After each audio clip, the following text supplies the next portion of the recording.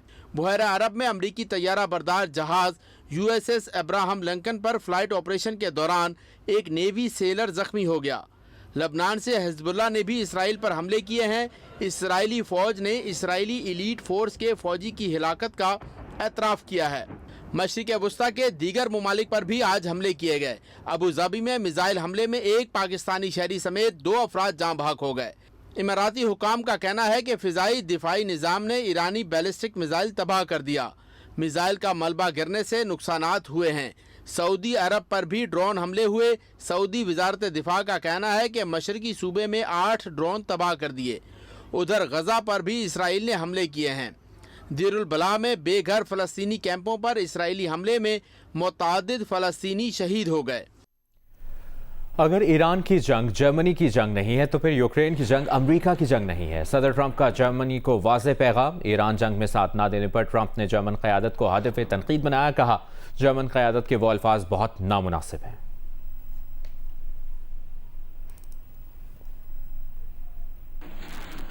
روس نے ایران میں بوشہر نیوکلیئر پاور پلانٹ کے قریب اسرائیلی اور امریکی حملے کی شدید مذمت کی ہے۔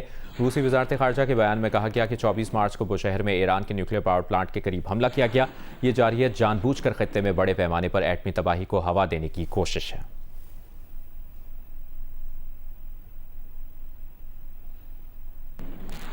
یوکرینی صدر زیلنسکی کا کہنا ہے کہ ایرانی ڈرون حملوں کو روکنے کے لیے یوکرینی ماہرین سعودی عرب اور قطر سمیت مشرق وسطیٰ کے ملکوں میں سرگرم ہیں۔ یہ وہ لوگ ہیں جنہیں روس سے جنگ میں ڈرون حملوں کو ناکام بنانے کا وسیع تجربہ ہے۔ فرانسیسی اخبار کو انٹرویو میں زیلنسکی نے کہا کہ خطے کا موجودہ ایئر ڈیفنس اکیلا ایرانی ڈرونز کو روکنے کے لیے کافی نہیں ہے۔ یوکرین کے پاس بھاری ڈرونز حملوں کو روکنے کے لیے جدید انٹرسیپٹرز ہیں۔ ہم یوکرین سے ایسے مزید انٹرسیپٹرز مشرق وسطیٰ کے ملکوں کو ڈیلیور کرنے کے لیے مذاکرات کر رہے ہیں۔ بدلے میں یوکرین چاہتا ہے کہ مشرق وسطیٰ کے ملک اپنے ایئر ڈیفنس میزائلوں سے یوکرین کو مضبوط کریں۔ انہوں نے کہا یوکرین کو فنڈز کی ضرورت ہے۔ یوکرین کی ڈیفنس انڈسٹری اپنی صلاحیت کے نصف پر کام کر رہی ہے۔ ہمیں مزید ڈرونز بنانے کے لیے پیسوں کی ضرورت ہے۔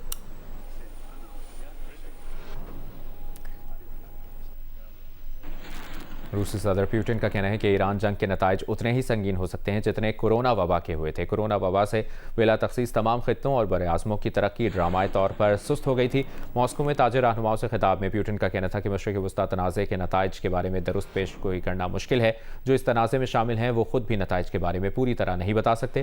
اس تنازع سے بین الاقوامی لاجسٹکس، پروڈکشنز اور سپلائی چینز کو نمایاں نقصان ہو رہا ہے اور اس سے ہائیڈرو کاربن، دھاتوں اور کھاد کی کمپنیوں پر دباؤ بڑھ رہا ہے۔ روس کو چیلنجز سے نمٹنے کے لیے مضبوط اور متحد ہونا ہوگا۔ وفاقی وزیر ڈاکٹر مصدق ملک نے کہا ہے کہ امریکہ اور اسرائیل کے ایران سے جنگ میں پاکستان نے جو عملی کردار ادا کیا ہے وہ بہت کامیاب رہا ہے۔ پروگرام کیپٹل ٹاک میں بات کرتے ہوئے تحریک انصاف کے سینٹ میں پارلیمانی leader senator barrister Ali Zafar نے کہا پاکستان کی موجودہ فارن پالیسی کا کردار بہت اچھا ہے۔ کیا کوئی مڈل گراؤنڈ ایسی بن سکتی ہے جس پہ کہ دونوں ملک بات چیت کے لیے راضی ہو جائیں؟ آج سے ایک ہفتہ پہلے تو کوئی بات نہیں ہو رہی تھی، صرف ایک زبان بولی جا رہی تھی اور وہ تھی میزائل کی، میزائل کے جواب میں ڈرون کی، ڈرون کے جواب میں جہاز کی، کہیں آگ کی، کہیں عمارت کے گرنے کی، کہیں کسی جنگی جہاز کو آگ لگنے کی، یعنی ماسوا قتل و غارت کے، خون کے، آگ کے، دھوئیں کے آپ کو کچھ نہ سنائی دیتا تھا نہ دکھتا تھا۔ اب آج اگر یہ گفتگو ہو رہی ہے کہ کون سے نکات ہیں، کس کے نکات ہیں، کون فاتح ہے، کون مفتوح ہے یا درمیان کا کوئی راستہ ہے، تو یہ ایک بہت بڑی کامیابی ہے کہ آگ اور گولے کے بجائے اور ایک بڑی کلیئر تھریٹ جو امریکہ نے دیا کہ ہم انفراسٹرکچر کو اب ڈائریکٹلی ہٹ کریں گے، جس کے جواب میں دیگر انفراسٹرکچر کو ہٹ ہونا تھا، تو اس کو تھوڑا ڈیلے کرنے میں، گفتگو میں، نکات کی ڈسکشن کو لانے میں جو رول بڑا خوش آئند رول ہے اور جو رول پاکستان نے پلے